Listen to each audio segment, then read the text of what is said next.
Legislation to enact President Donald Trump's economic agenda will soon be negotiated by the U.S. House and Senate, with one Pennsylvania lawmaker set to play a major role. Local Congressman Lloyd Smucker made headlines 2 weeks ago when he initially opposed a key bill to set up negotiations, saying the spending cuts laid out in that bill were too low.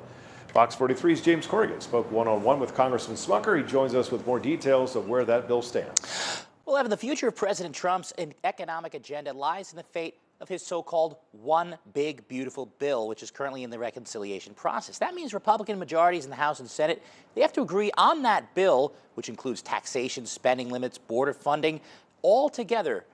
2 weeks ago, the House voted on a budget resolution drafted by the Senate, which included $4 billion in cuts compared to $1.5 trillion in the House plan. Now, a group of House Republicans, they defied Speaker Mike Johnson, opposing that resolution, including a congressman many did not expect, Lloyd Smucker from Lancaster County.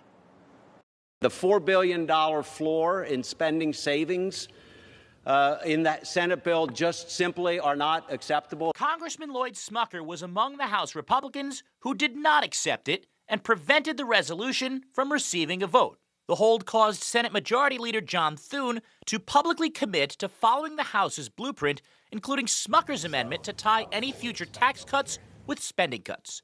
The resolution passed the next day.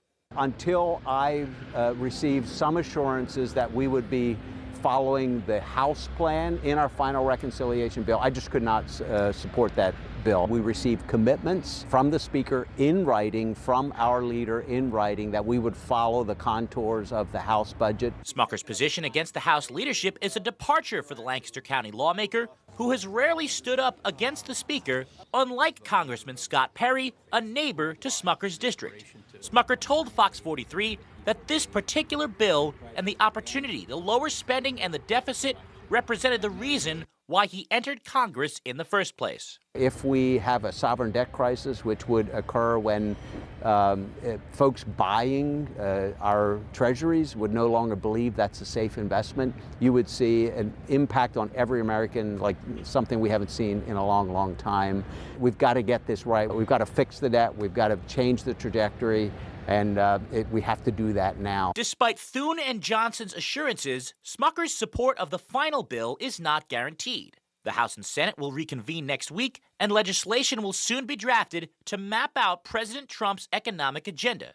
Smucker says there is still concern that the Senate may go a different way than the House, but that the assurances he has received keep him hopeful. There are a lot of individuals in the House who will not vote for that bill, and the leadership has promised they would not put that bill on the floor. So I'm very, very confident.